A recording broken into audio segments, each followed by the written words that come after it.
Dr. J, welcome. Thanks so much for being here. Hi, Katie. Thanks so much for having me. It's glad to be here. I am excited to jump into stress and HRV with you today. I think these are huge topics, especially for moms. But briefly, before we started recording, you mentioned that your wife is also obviously a mom and into health and wellness. And I think there are a lot of listeners listening who maybe are trying to kind of gently usher their significant others into more health and wellness. So I would just love to hear a little bit about your own journey into this. Yeah. So, a little bit of background. So, I'm a clinical health psychologist. I guess a clinical psychologist is what most people would kind of know me as. And that means that I've had experience working within the clinical population, individuals with anxiety disorders, depression, PTSD, panic disorders, all the way up to like things like psychosis and schizophrenia. However, in school, I decided to specialize in the field of health psychology, which is really looking at the intersection between mental and physical health, that bi-directional relationship. And the reason I did so is because I've just always been fascinated with health. And I was experiencing a lot of health concerns during graduate school. Long story short, I ended up having an unfortunate mold, a toxic mold exposure when I was a resident. And I was having a ton of brain fog, a crazy amount of stress during that time. I just couldn't function well. And I had just gotten married. Things were just like off to a rocky start in my own professional career. And as a psychologist, I'm like, I feel like I should have this stuff together. Like, I feel like I should be in good health. I should have my stress managed. And I just wasn't. And so that was a lot of my own negative cognitive play during that time. However, I came across this field of health psychology and psychophysiology, and it really just kind of changed my perspective. And so in 2018, my wife and I had our first kid, Regan. He's 4 years old now. And then we had Micah, my 2-year-old, who had his birthday yesterday, actually, in 2020. So right at the heat of the pandemic at the start. And my wife is an amazing individual. She's so health and tech savvy and really just focused on well-being. But as you know, especially since you have 6 kids, we only have 2, it still brings about a ton of stress. And so it was during kind of the time of kids really that I was like, I need to really hone in on focusing on how can we really take practical, easy skills that anyone can implement that can inherently change our stress response and inherently change our physiology. And the great thing is that there's so many accessible tools that are free, easy to use, and are available at all times.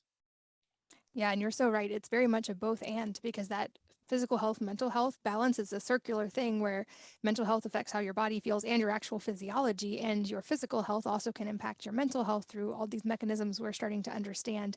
But I think you hit the nail on the head that a lot of people are feeling a lot of overwhelm and stress, especially like you mentioned after the last couple of years. And as a population in general, moms typically feel a lot of overwhelm and stress at different phases of kids' lives. So I think this is a super relevant topic for our listeners today. And I want to really go deep and tackle this topic of stress. Like you said, simple strategies we can use to actually get that into a better category. And also to go deep on the science of HRV, because I think this is a newer tool that we have that can be really, really helpful if we understand it. But until recently, I feel like there wasn't a lot of actual information to understand it. And this is an area where you have quite a bit of expertise. So to start broad, for anybody who isn't familiar with the term, can you explain to us what HRV is? Absolutely. Yeah, it's really interesting because HRV has not come to the forefront of like modern consumer technology and psychology until probably the past 5 to 10 years. But really the study and research of HRV goes back decades among decades, and we're looking at 65, 70 years worth of research. But just to kind of lay out kind of the lay of the land of what heart rate variability is, heart rate variability is the easiest way to explain heart rate variability is actually by using the definition of the title, heart rate variability. So it's the variation that occurs in between heartbeats. So the heart doesn't operate like a metronome. So a great way to think about this is that most people understand what heart rate is. So if I tell you your heart rate is beating at an average of 60 beats per minute, well, then you would say, okay, well, that means over the course of the last 60 seconds, I had one heartbeat every single second. Now, on average, that's actually true, but it's not the way things work. The heart isn't pacing itself like a metronome. On average, it's going up and down and up and down. And a lot of that is depending on your respiratory rate, your respiration cycle. There's a process called respiratory sinus arrhythmia, which is the increasing and decreasing of heart rate across the respiration cycle. And I'll come back to that concept here in just a minute. But the reason why the heart doesn't operate like a metronome It's because we have trillions, yes, trillions of processes that are occurring in the body at any given moment. And so our autonomic nervous system has to be able, and our cardiovascular system has to be able to regulate itself and adjust to all of these processes. So a good heart rate variability is one that is adjusting to its environment. It's adapting, it's recovering due to any impact, both internal or external stress. So heart rate variability, as of right now, is the single greatest non-invasive proxy that we have for assessing the autonomic nervous system and assessing the human stress response. And so when we think about heart rate variability, we always want to think of it as a data point and as a proxy. It is only giving us information. Now, what we do with that information, as you know, is like the next step, and it's the most important thing. But heart rate variability, again, you can think of it as a great proxy for autonomic nervous system functioning. Yeah, and I'm glad you said the word metronome because this is something that was helpful to me in understanding is like the heart should not be a metronome in that it's extremely regular, but in states of extreme stress, it moves more toward being metronome like. Whereas we want that Mhm. variability and adaptability because that indicates we're hopefully in parasympathetic more often and that, like you said, our autonomic nervous system is in balance. But like you said, we actually do have research on HRV, but there a lot of it hasn't made it to the forefront of the mainstream. And I feel like some of the stuff that has, there are a lot of misconceptions still floating around out there. So I'd love to start broad and maybe kind of give us some of those common misconceptions you hear. Yeah, this is a really great topic and one that is very close to my heart. And the reason being is because there are so many individuals that have accessibility to heart rate variability data now, and actually really good heart rate variability data. So if you look at things like Apple Watch and Aura Ring and Whoop, Fitbit, Garmin, all of these products and all of these consumer wearables have heart rate variability. Some of them are capturing it a little bit differently, and they're capturing it at different times. And we can talk a little bit about what that looks like. But the good thing is that most of the time these data captures are actually pretty dang accurate. So really inexpensive, or relatively, I should say, inexpensive consumer wearables providing this data. The common misconception, though, that I think is probably the most prevalent, the one that people write me about, that I get emails and messages on Instagram all the time about, is what does it mean for heart rate variability to be low? I can't tell you the number of times I've gotten emails of like, I need help. My heart rate variability is low. And what they typically mean is that it's low when they are making a comparison to other people. So they'll see, myself or someone else that maybe just has like a genetically higher HRV or a different level of cardiorespiratory fitness, whatever it may be that's influencing heart rate variability, because there's a lot of variables that influence heart rate variability. They'll see pictures posted or they'll hear someone say what their heart rate variability is, and they automatically make a comparison. They hear someone's is 100 milliseconds on their Oura ring, theirs is 20. Therefore, there must be something wrong with me. And one thing that we have to clarify with heart rate variability is HRV is not a number of normative comparison. It is a number of self comparison. We always compare with our own baseline. So let me give the example that I always love to paint, is that when we look clinically how HRV has been used in the past, and when we say clinically, I'm going to use the field of cardiology because that's really the main field that has utilized HRV in the past. They don't utilize it as much now because they have a little bit more invasive, sophisticated ways of measuring cardiac functioning. But one of the things that they used HRV for and that they could normatively compare was after someone had a myocardial infarction. So someone has a heart attack, and then we can look at 24-hour readings of HRV and utilize that as a really good predictor as to whether or not someone was at risk of having a second myocardial infarction or another heart attack. And so there was ranges that people could look at over 24 hours, which most people are not capturing HRV over 24 hours. It's normally when they're tonic or they're asleep or at a really solid rest. And so these numbers were thrown out there, and a lot of people would look at their HRV readings and compare them. And it's apples to oranges. We couldn't do that. What we really know, and what the research has really been firm on, is that there are so many confounding variables that influence this score of heart rate variability. I mentioned some earlier. I mean, we're talking things like genetics and the hereditary factors, things like gender. We know that males actually typically have a higher HRV than females do. We also know that things like height. I'm 6'5", and so I actually already have more of a propensity to have a higher HRV than shorter individuals. So there's all of these variables that we have to take into consideration: age, fitness level. So we cannot compare person to person. So when we say low HRV, I have a low HRV, because you can have a low HRV. It's low in comparison to your baseline. So for instance, if we knew that kind of my upper shelf of HRV, so kind of my heightened kind of normative value was 150 and my low was 50, and then my average was 100, and I'm just using made up numbers, by the way, then low for me is if I drop below 50. High for me is if I go over 150. So though that's kind of the biggest myth that I like to dispel, is that it is always going to be a self-comparison. And when we're comparing numbers, we have to take in consideration of context. If you were to take your heart rate variability overnight, it's going to be very different than if you take your HRV after you eat lunch at 1 o'clock in the afternoon.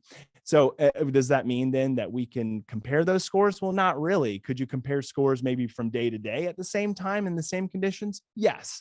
So those are the two big ones. I want to make sure that I don't kind of drone on and on with kind of more misconceptions.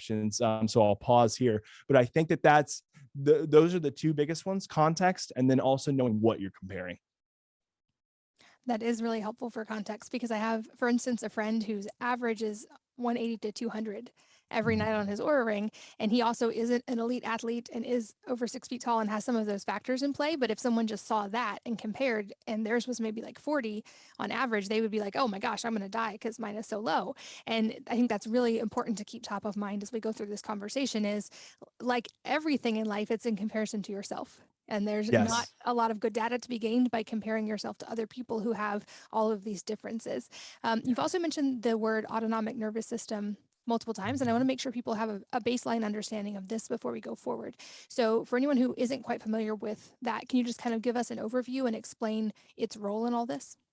Yeah, absolutely. So the autonomic nervous system, which comes from the word automatic, is actually a part of your nervous system, or a system that is within kind of your body that regulates different levels of organ functioning. And it can actually regulate nerve functioning. So the one that people are most familiar with is probably your central nervous system. That's your brain and your spine. And then outside of your central nervous system is where all of your nerves run. And this is your peripheral nerves that run out to all the organs of your body, to everywhere else, to supply messages, chemical messages, electrical messages, to the entire body. And one system within the peripheral nervous system is your autonomic nervous system. Now, the autonomic nervous system is going to regulate things like cardiac functioning, smooth muscle functioning. It's going to regulate lungs. It's going to regulate other organs.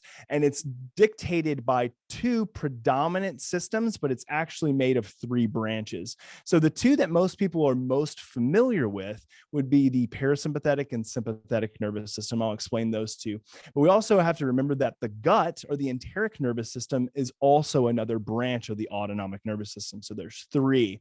Now, the two that we'll talk about the most in regards to stress are really going to be the parasympathetic and sympathetic, but we don't want to disregard the enteric nervous system or the gut. It actually plays a huge role in the stress response. And we know that when there's gut dysregulation, when there's things like dysbiosis, H. pylori, gut intestinal permeability, this can cause significant concerns in the stress response. But when we talk about the sympathetic and parasympathetic nervous system, these are two not competing branches, which is often confused. A lot of people think that these are in direct tug of war. They do operate a lot of the times antagonistically, so they are working against each other. However, they can also work complementary to one another as well. So the complementary example that I give is sports performance. So when we are engaging in sports performance, we need our stress response to kick on, but we also need the mechanism for relaxation at the same time. So we can actually have them complement one another to increase our level of performance. But when we look at the branches working antagonistically, we're going to consider the sympathetic nervous system more of our fight or flight response. So this is more of the inherent stress response that people have. So when someone encounters something acute that's stressful, say somebody pulls out in front of you in your commute and almost hits your car, you feel that bit of shock in the body, you lock up and kind of feel that level of tension. That's a mass engagement of the sympathetic nervous system, and that's a removal of the what we call the vagal brake or vagal outflow of the parasympathetic nervous system. So think of the sympathetic nervous system as fight or flight. Think about it as energy expenditure. So it's a mechanism for allowing us to expend energy, gets us out of situations. It saves our lives, and it is a good thing. And stress in and of itself, actually, contrary to popular belief, is a good thing. It's actually, from an evolutionary perspective, only there to protect us. Our modern kind of lifestyles have resulted in it working against us, but really it's there as a protective signal mechanism. Now, when we talk about the parasympathetic nervous system, I always like to think of it as like a parachute. It brings us down. It's the rest and digest relaxation response. And what it's predominantly there for is to decrease heart rate, allow us to feel that sense of safety, of connectedness. Again, this is when it's working kind of in opposition to the sympathetic nervous system. But its intention really is to help to pump the brakes. And I like to use that word brake a lot because the vagus nerve, which is our 10th cranial nerve and is really the predominant nerve that operates within the framework of the parasympathetic nervous system, it operates like a braking mechanism. And a lot of the times when we experience stress, it's not nearly as much of a significant mass activation of the sympathetic nervous system. It's actually a relinquishing of the brake that is our parasympathetic nervous system. It's the pulling off of that nice gentle brake that keeps us down, keeps us regulated. But the one thing to remember here is that we need both, but we also need to learn how to exercise control over both. And I think that's the biggest thing, is that we're not trying to just always repress the side of the nervous system that we think is bad, the quote unquote sympathetic nervous system. We want to upregulate that when we need it, but we also want to upregulate and downregulate the parasympathetic nervous system when we need it. That might have been a little bit more than what you bargained for, Katie, but I figured I'd jump in there. That was a great primer in that. I love that you explained it so clearly. And I want to also, in a minute, jump into like tools we can use to move all of these things in a positive direction. But before we do, I also would love to talk about, do we have data on some of the factors that can impact HRV, obviously with the context of in relation to a person's own HRV, not in comparison to others. But as examples, I wear an Aura ring and I monitor my HRV, and I've noticed a correlation with things like, obviously sleep is a big one, but hydration, sunlight, my own stress level, mobility work seems to really help HRV. Alcohol, of course, completely tanks my HRV. My body does not like it when I drink at night. But are there things that are reliably correlated with HRV that we can be aware of as we go forward in the conversation? Yeah, you mentioned some really great ones. I mean, the one that we see probably more significant than any is stress. So I'm going to table that one because I'll jump into that one last and unpack it a little bit more. So psychological or physiological stress, which is a very broad category. So I'll jump into that in a second. You mentioned alcohol is a huge one. So we know that alcohol increases heart rate. And when heart rate increases and there's stress on the heart, and it beats faster, that is correlated with a decrease in heart rate variability. And those effects, depending on how fast you metabolize alcohol, can last a while. So for instance, if I consume alcohol, I will see that and it depends on how much I drink. If it's like one glass of wine or one, seltzer or something, it doesn't do nearly as much as if I do two or three. Three is about my max. But two, I'll see it like on my Aura ring. Like my HRV will start really low, and it generally will kind of go up in a nice linear fashion throughout the night, but it takes generally, I'd say for me, around 3 hours or so to get back to kind of like a normal baseline, but it still creates a low average for the night. And again, that's going to depend on a lot of factors, and it's going to depend on metabolism and the genetics around metabolism. So alcohol is one. We also know that sedentary lifestyle is very much correlated with a lowered self-reported self-quantified HRV, compared HRV is the best way to put it. So when I say a sedentary lifestyle, there's been studies done that demonstrates that people who walk under 6,000 steps a day generally have a lower cardiorespiratory fitness, and correspondingly, we see a higher heart rate and we see a lower heart rate variability. So active movement, generally in between 7 to 8,000 steps is where I typically like people to hit. We know that 10,000 is kind of like that, set standard that was set, a long time ago by the Japanese who were developing pedometers, and they thought this would be a good number. So they set 10,000 as kind of the number. They called it the 10K. But we know that actually over 10,000 steps won't improve kind of overall autonomic response. We know that it won't hurt it, but it won't necessarily improve it. So I tell people generally around 7 to 8,000 steps is what the research has demonstrated to be effective. Go for 10 if you can do it, but anything over that, it's really not going to be super effective from an autonomic perspective. It's not going to hinder it though. So you might as well do it if you want to do it and it feels good and helps in other ways. We also see things like you mentioned as well is overall lighting and mood, especially as it sets circadian rhythm. So we know that limited light exposure, especially throughout the day, and especially in the morning, if you're not getting direct sunlight, can indeed impact it. There's been some really interesting studies that have been done on the effects of sunlight and also grounding. So actually getting out in nature and grounding to nature. The studies that have been published on this looking at HRV have demonstrated an increase in overall power of HRV, and they've looked at a lot more nuanced metrics. And that's one thing to consider too. A lot of these products and consumer wearables only provide one metric. There's actually about 15 to 20 HRV metrics that can be used that provides us a much better high fidelity snapshot and microscopic snapshot of HRV. So the study that I'm talking about actually looked at what we call frequency domains, which are very much analogous to like EEG brainwaves, but for the heart. So we look at the different wavelength components and the power behind those, just like we would for EEG brainwaves. So this study looked at that and found that when people were grounding and out in the sun, that they had increased HF, or high frequency power. And high frequency power is mostly associated with parasympathetic functioning. We know that if we actually put a block on the vagus nerve, then the power within the HF domain, or high frequency domain, goes to zero. So we actually know that it's directly controlled by the vagus nerve and directly controlled by our parasympathetic nervous system. And they've seen increases. Now, these studies, I always put kind of like the asterisk there, because this was a study that was published in probably not so blue ribbon journal. So I take it, for what it is. It was peer reviewed. It was interesting, but I like to throw it out there. I tend to be a little bit more, I co-host the Ben Greenfield Fitness podcast and work within that group. So I tend to be a little bit more of the biohacker and a little bit more fringy than most. So I take it and I run with it. And I've seen that anecdotally, if you will, with my own anecdata, and I like it. So I go for it, and I have a lot of people engaging in practices like that. The other thing that we know really significantly impacts it would be stress. And so that's encountering stressful situations throughout the day, but especially compounding stress. One of the things that I always hone in on when we think about the human stress response is that we know that the more larger stressors that we experience acutely, so I made kind of for instance, of someone cutting you off in traffic, which is a very jolting, really quick, but strong acute response.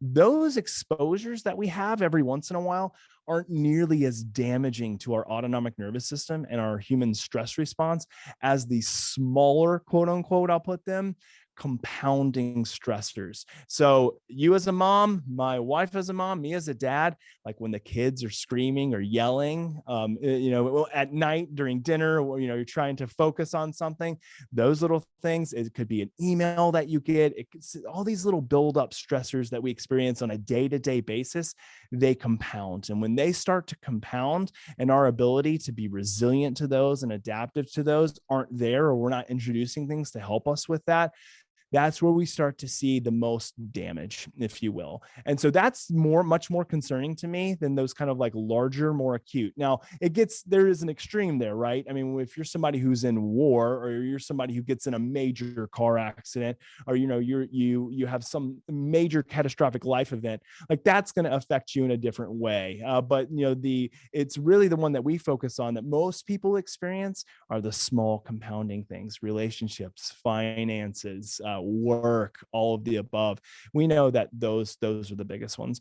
And then the next thing that I'll mention too, that we know has a very large impact on heart rate variability and can tank it, if you will, and also improve it, is exercise, but not exercise in the moment. It's more like when you start to overreach and when you overtrain. And we utilize HRV as a great proxy for recovery, because we know that when we start to see a downward trend of HRV, if we have one down day, not that big of a deal. But if we start to see a downward trend, then that can actually give us a good indication as to, okay, is something stressful in life going on that's tanking HRV, or is it that you're overtraining or overreaching within your workouts or your gym life? So those are things to always kind of consider, and always consider them within their context. And the great thing again about a lot of the wearables, and why we built Hanu as well, which is my company, is experiment with them, see what impacts it, see what doesn't. And you're going to have sometimes where it's going to impact you. Like for you mentioned alcohol. For me, it's for alcohol as well. For most people, it's alcohol will do it. You just have to know, like, if you are going to engage in the pleasures of those things that you like in life that bring you joy, like, you might suffer a little bit on your data, but you pick things back up the next day and you get back at it and you recover and you repair. Yeah, I think that's important context as well, is that I will always or often choose people and experiences even over knowing some of my health data. So I'm not going to Mm-hmm. drink wine every night, and I'm not going to stay up late every night.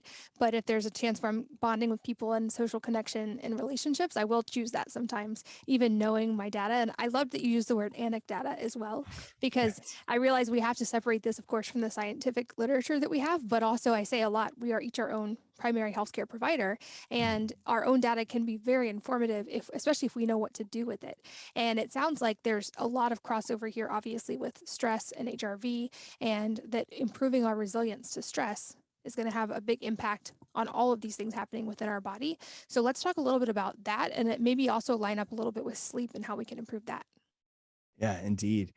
When we look at the literature, and this is strong literature, by the way, this has been published in thousands among thousands of peer-reviewed blue ribbon journals.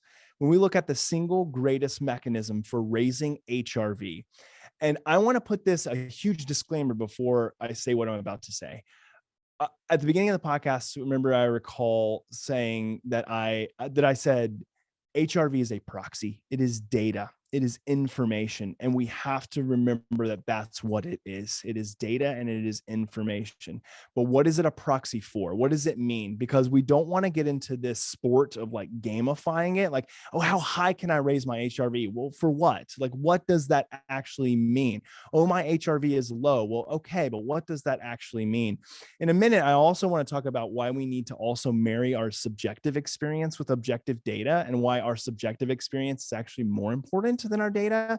And I should be the fox guarding the hen house in that I own a health tech company that is a daytime, monitor of stress and HRV, but the subjective experience, in my opinion, and as a psychologist, is way more important than the data. We just use the data as, again, a proxy. It gives us insight. It gives us information. So with that said, when we look at the literature, the single greatest mechanism for raising HRV baseline is really increasing cardiorespiratory fitness. And by increasing cardiorespiratory fitness, I'm really talking about exercise.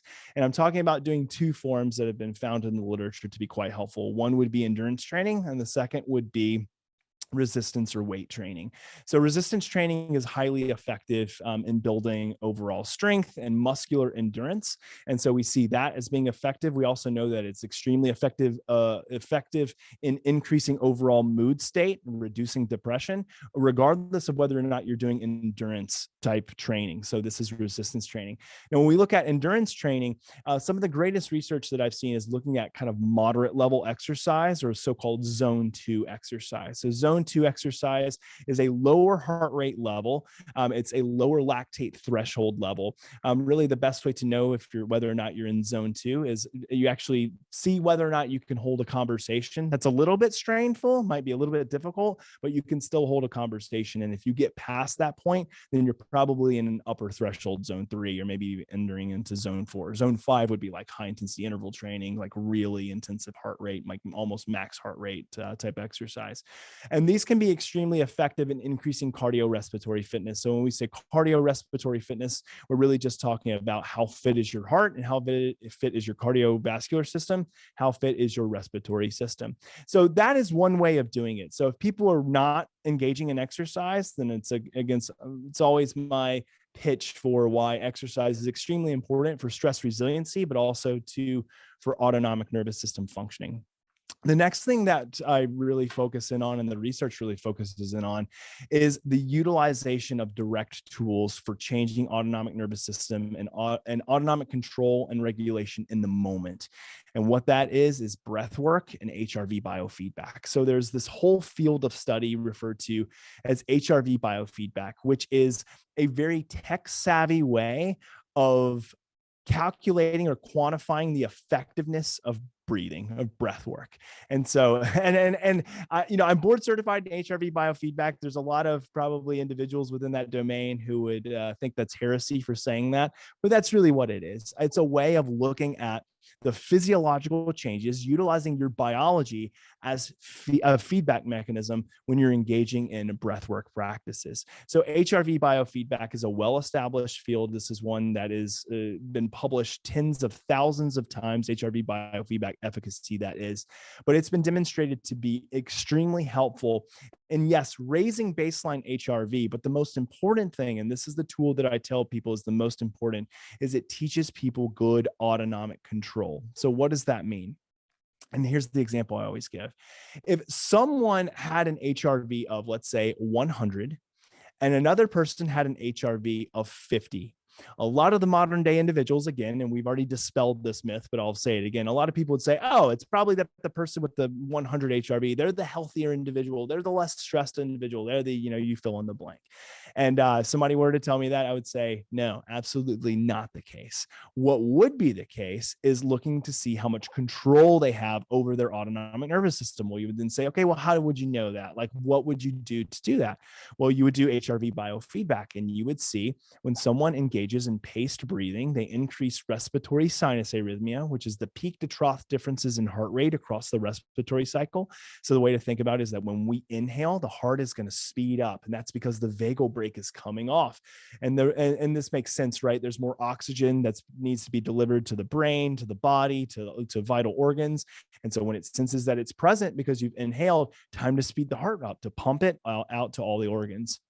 And then as you exhale, the vagal brake is put back on. And if you extend your exhalation out, the vagal brake is applied even more. So we can think about that inhale as relinquishing of the vagal brake, heart rate goes up, exhale, heart rate goes down.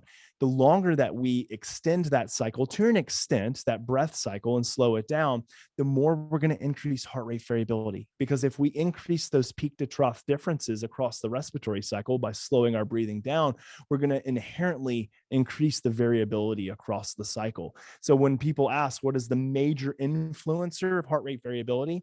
It's respiratory sinus arrhythmia. It's the peak to trough differences in heart rate across the breathing cycle. So that's my pitch for everybody now as they're listening to the podcast, to slow breathing down. So back to heart rate variability biofeedback. What we will do within this type of training is that we have people find what we call their resonant rate or resonant frequency. And we built this into our app here at Hanu. What it does is it looks at your optimal breathing rate. And from research, we know that everybody has, and this is adults, by the way, has an optimal breathing rate somewhere between as high as 6.5 breaths per minute down to 4 breaths per minute. And we can actually run a test called a resonant frequency assessment that will find that optimal rate for the individual. Once we find that rate, we know that that rate actually is going to do a couple of things. It's going to be the rate that increases that respiratory sinus arrhythmia the most. It's going to increase heart rate variability the most. And it's also going to help with blood pressure regulation. The reason we know this is because when we find that resonance rate, the reason it's called resonance is because it resonates with what's called our baroreflex mechanism. The baroreflex mechanism is a homeostatic mechanism that regulates blood pressure. And what I mean by regulates blood pressure is that it makes sure that it's stable. When we're stressed, we can actually change our blood pressure thermostat. If it experiences it over and over and over again, then blood pressure will actually go in that direction. And so it can become kind of like baseline or normal at that point, but be way too high for medical standards and where we need to make change. So if we influence the baroreflex mechanism, that actually means that we make it more sensitive and more adaptive. In other words, we make it listen to us more. And the great tool behind this, Katie, is that we just have to use our breathing. Breathing is the best way to regulate that baroreflex mechanism and increase HRV. And so we do so through biofeedback. Now, do you need fancy schmancy biofeedback equipment and to use devices? You don't. And that's the cool thing. You just need to pace your breathing.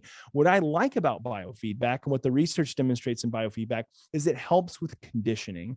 So conditioning means that we can change our breathing pattern, and subjectively we can say, oh man, yeah, I feel it. Like that was really nice. Like I feel a lot less stressed. And that's well and good. But if we also see, oh my goodness, there's objective data here that also coincides with what just happened. It's not me just subjectively thinking I feel better, but I also see the data that demonstrates I feel better.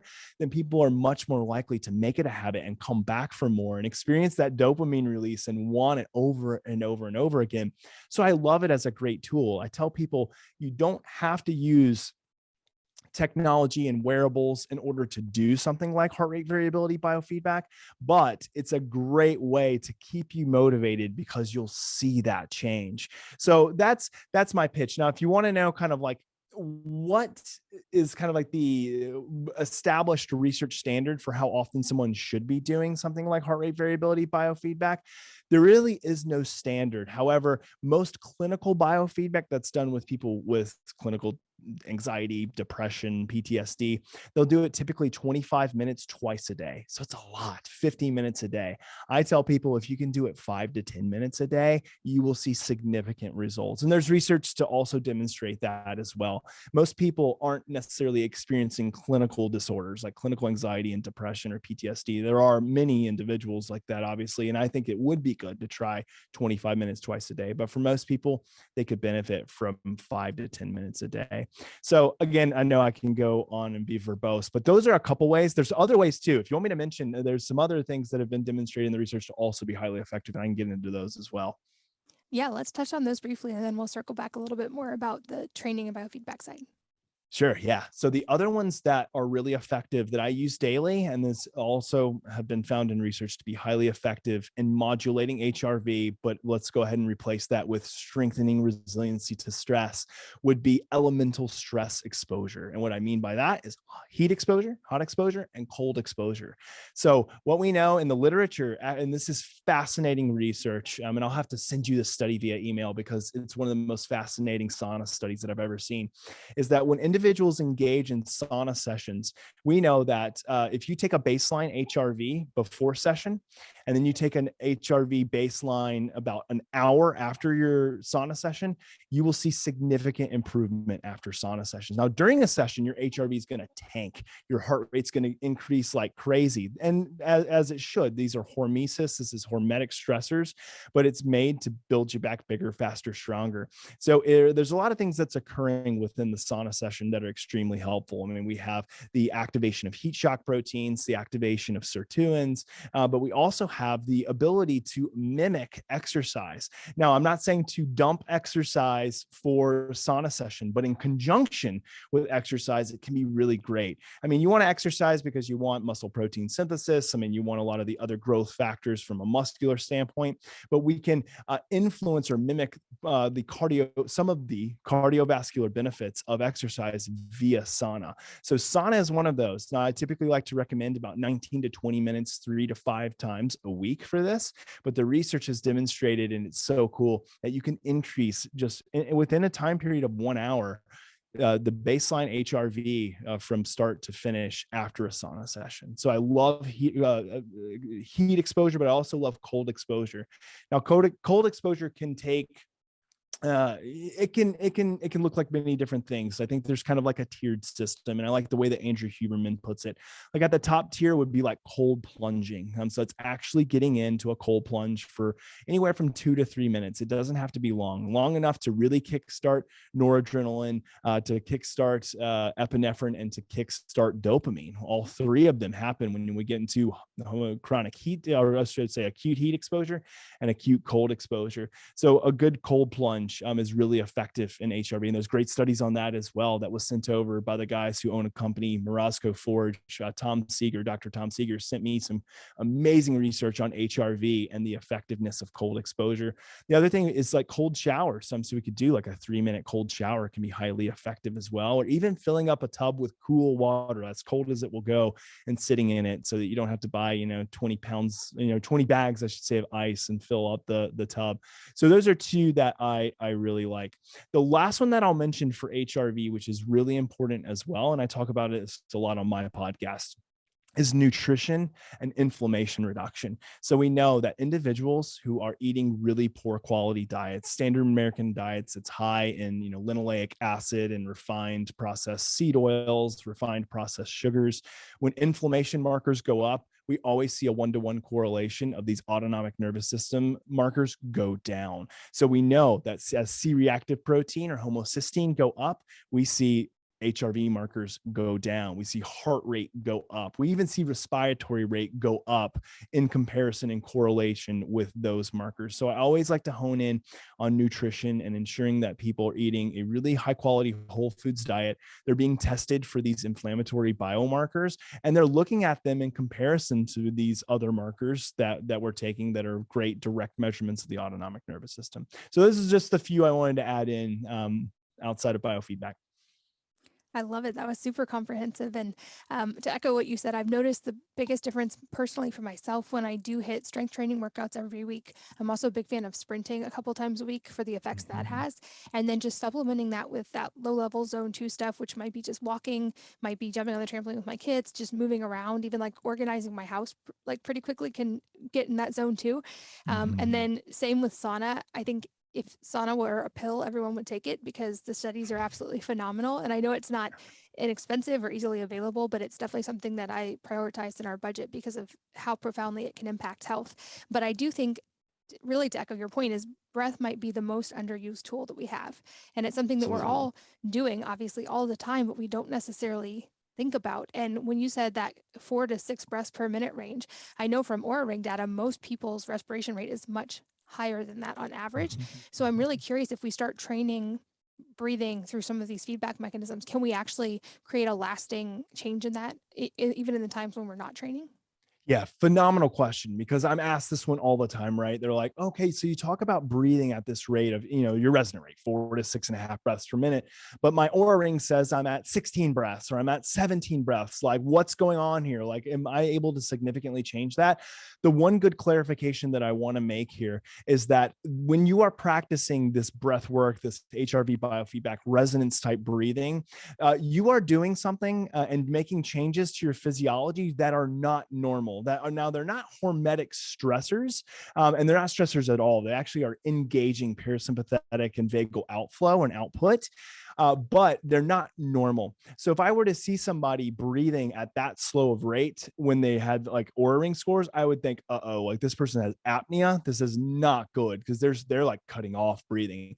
So we can see that as you increase cardiorespiratory fitness, as you increase biofeedback or breathwork training, that will indeed go down. So respiratory rate will go down, but we're not talking about to the rate of like 4 to 6 breaths per minute. We might see it go down from like 16 to like 14 or maybe even 13 or 12 at times, which would be a lot lower than what the person was breathing at. But we won't see it go down to like 6 or so. So really that type of breathing pattern is going to be a very conscious way of us manipulating respiratory rate to condition the nervous system. What we are intending to do with biofeedback is train that so that train that response so that it becomes reflexive. It becomes a response that we go to immediately without conscious thought when we experience a stressor. So initially you have to practice over and over and over again, but the end goal or the end result would be for you to get through a stressor and look back and be like, whoa, did I just get through that? Like, what was I doing? Oh man, my breathing was slow. We want it to become reflexive. So I tell people the more and more you train it, just like you would in exercise, like if for a marathon, you wouldn't like train one day and then just go out and try to run a marathon, right? You train over and over and over. The same thing happens within our cardiovascular system and our autonomic nervous system is that if we train it over and over and over again, and we say, this is what I want you to do when the going gets tough, then it does it. And if we can have that goal accomplished, like then that's a huge success, right? Because now we've gotten to where like we have a tool that initially, yeah, we might have to consciously think about using it, but it's always readily available. It's inaccessible. It's easy. No one has to know that you're doing it, right? And it works every single time. Now, it may not cause a significant reduction in HRV or even in stress reduction, but we know that changing breath, regardless of whether or not we see movements in HRV or a reduction in subjective stress, has immense physiological benefits elsewhere, especially baroreflex change and in other avenues. So yes, you can indeed shift respiratory rate, but not to like 6 or 4 breaths per minute. Really important distinction. I'm glad we talked about that. And I've noticed that I listened to the Huberman podcast episode with Dr. Andy Galpin as well. And I've Mhm. been trying to be more conscious of how I'm using my breath, especially in between sets of workouts and then post workout, and then also pre bed. And that seems to have like a cumulative good effect the more we do it. But I'm really Absolutely. excited for technology like yours that lets us actually see that data in real time and kind of Mhm. train it more consciously. So let's talk about that understanding now, this foundation we've put in place for all the things that come into play here and only tracking in relation to yourself, not other people. What are some of the tangible ways we can use tools like HRV in our training, in improving other areas of our life, our stress resiliency, and talk about your platform as well? Yeah, absolutely. So one of the things that I did is I noticed, and myself and the other co-founders of Hanu, which is my company, we saw that there was a gap in the marketplace of wearable technology. A lot of wearable technology does a couple of things well, and then a couple of things wrong. The things that it does well is that it provides you with pretty good data. The one problem, though, is that it provides you with data information, but it doesn't help you to close the loop. It doesn't tell you exactly what to do about it. It doesn't tailor the data to you. And that can be problematic because, again, if you're just checking your Aura ring or your Whoop or whatever in the morning, you're just seeing the score, but you don't have anything tangible to do with it. Well, then I'm not sure how useful that data is. It was just information. What we need is to really close the loop. What we saw is that on the market right now, there's really nothing out there that really hones in on stress and stress resiliency. But we know that it's something that is a huge market because almost everybody, I would say everybody, you can try to fool me and tell me you don't experience stress, but you're not going to fool me. Everybody experiences stress, right? This device that we've created is a continuous daytime stress monitor and a stress radar. So it's looking at continuous HRV, continuous heart rate, continuous respiratory rate, and it's making sure that you're not deviating away from what is normal for you. But when you do, we're going to alert you. So it actually will vibrate on you to say, hey, it's time to check in. Like your metrics look like they're a little bit off. You want to do some training, and we give you the action, the call to action right away to get you into biofeedback immediately. And so with that, the biofeedback will start, you pace your breathing, and then we can see the effective change. And then you can rate it and say, yeah, you know what, this really helped me out today. This really took my stress level down. And we created this proprietary algorithm and composite score that we call the stress resiliency score.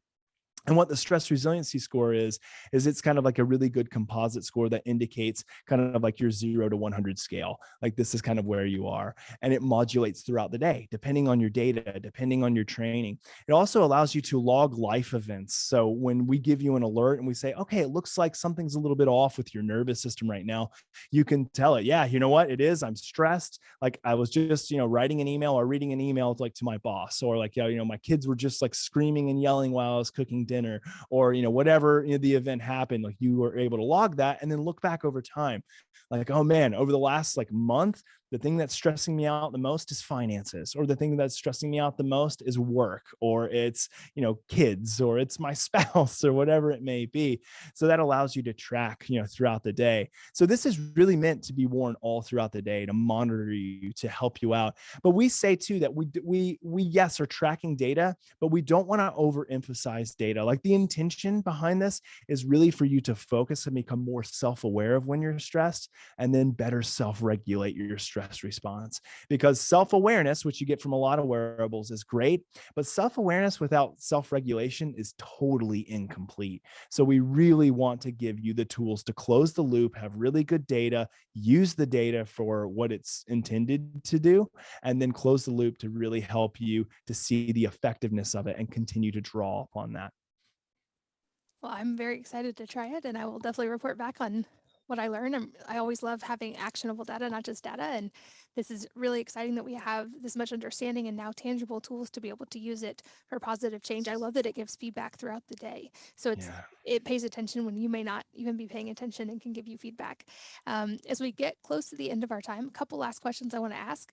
The first being if there is a book or number of books that have profoundly influenced your life, and if so, what they are and why. Yeah, there are three books that come to mind. The first one would be Viktor Frankl's Man's Search for Meaning. So any good psychologist is probably going to say that. It's just a phenomenal book, especially in looking at trials, tribulations, and how someone who can go through something as egregious, as atrocious and traumatic as being in a concentration camp and can find meaning and value from that situation. It's like, I need to be able to do that in my own life if someone can do that. So that book has really shaped my view of existentialism, of really making sure that what I'm doing, my behaviors are in line and they're congruent with my value system, and they're congruent with my sense of meaning and purpose. So Viktor Frankl's Man's Search for Meaning, if you haven't read that, that's one. The other two, one would be a book called Radical Candor by Kim Scott. And it is one of the most phenomenal leadership books that's all about clear messaging and providing kind of everybody, even in regular relationships, not just work relationships, with clear, compassionate messaging, but one that allows for challenge, one allows for criticism, but isn't you being obnoxiously aggressive. So Radical Candor is a phenomenal book for, especially for people who are looking for, how can I be more assertive but still provide compassionate value within my relationships and within my workplace. And then the last one is a good buddy of mine, Patrick McCune, wrote a book called The Oxygen Advantage, which is my hands down my favorite breath work book that really focuses on how we can change the biochemistry, cadence, and mechanics of breathing to affect systematic change, improve performance and well-being, and enhance overall mental acuity and mental performance. So those are my favorite. I got plenty of others too. I'm a big reader, but those are three great ones. I love it. I will make sure those are linked in the show notes for anyone listening, and I will order those. I've read Man's Search for Meaning, but I'm going to order the other two. And I will also, Awesome. of course, make sure that there are links to Hanu so people can check that out. I'm going to pre order because I'm really excited to get a picture into that. Thank you so much for your time and being here today. Do you have any parting advice for the listeners today? Self-awareness and self-regulation. Just check in throughout the day. Don't try to convince yourself that you're this stress superstar. Like, stress impacts everybody, and it's okay if it beats you down every once in a while, because it's going to. It's not about how much it beats you down, it's how much you recover from it and you become adaptive and you become resilient. So being self-aware, being mindful of our stress, and then self-regulating with the easiest mechanism that we can, breathing. I love it. Super grateful for your time today. I learned a lot and I'm really excited to keep learning more. Thank you for being here. Thanks so much, Katie. And thanks as always to all of you for listening and sharing your most valuable resources, your time, your energy, and your attention with us today. We're both so grateful that you did. And I hope that you will join me again on the next episode of the Wellness Mama podcast.